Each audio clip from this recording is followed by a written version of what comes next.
I'm Elizabeth Endres, the 19-year-old daughter of Steve and Kathy Endres.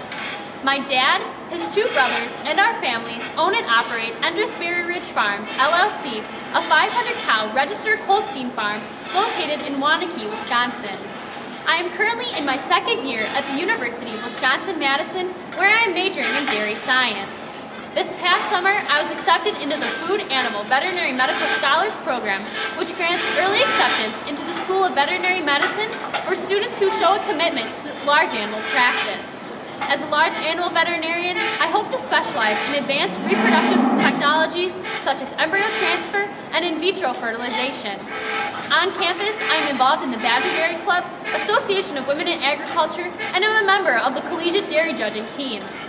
I am also an undergraduate research assistant in the lab of Laura Hernandez, whose research focuses on the role of serotonin in the mammary gland.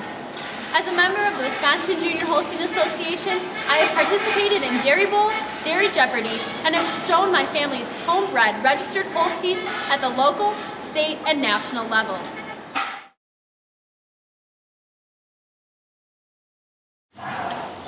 The new technology that I would implement on our farm is a blood BHBA meter to monitor ketosis.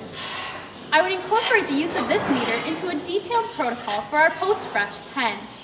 A lot of people think that new technology requires a big investment. However, this meter only costs around $20 and an additional $1 for every test strip. Currently, our veterinarian uses this meter during our weekly herd health to check cows that have already shown clinical symptoms. However, I propose that our herd uses our own meter to routinely screen cows in our fresh pen for subclinical ketosis. Studies have shown that subclinical ketosis puts cows at a greater risk for displaced abomasums, decreases reproductive performance as well as milk production, and largely goes unnoticed. So what is BHBA? BHBA stands for beta-hydroxybutyrate. That's its chemical formula, which is one of 3 ketones produced in the cow's body. After a cow calves, she has a rapid increase in milk production, which causes her to have a much greater energy demand. If she is not eating enough feed, her body will begin to mobilize adipose or fat tissue, which goes to the liver, which then converts them into ketones. If too many ketones accumulate in the cow's blood, she has ketosis. Testing blood BHBA is considered the gold standard in ketosis testing because it is much more accurate than both urine and milk testing. I believe that the use of the blood BHBA meter in our fresh pen will help ensure that our fresh cows are happy, healthy, and get off to a great start.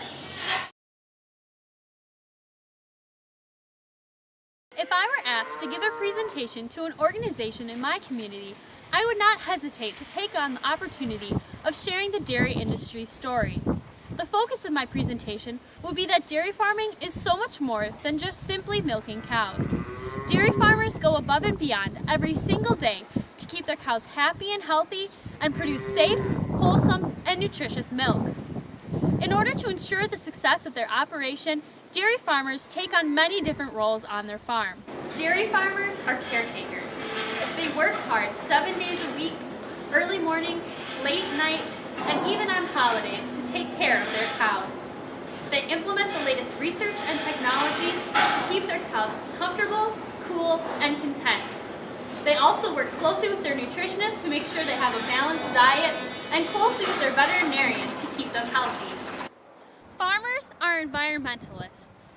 Not only do farmers care for their cows, but also for the land, water, and air that we all share.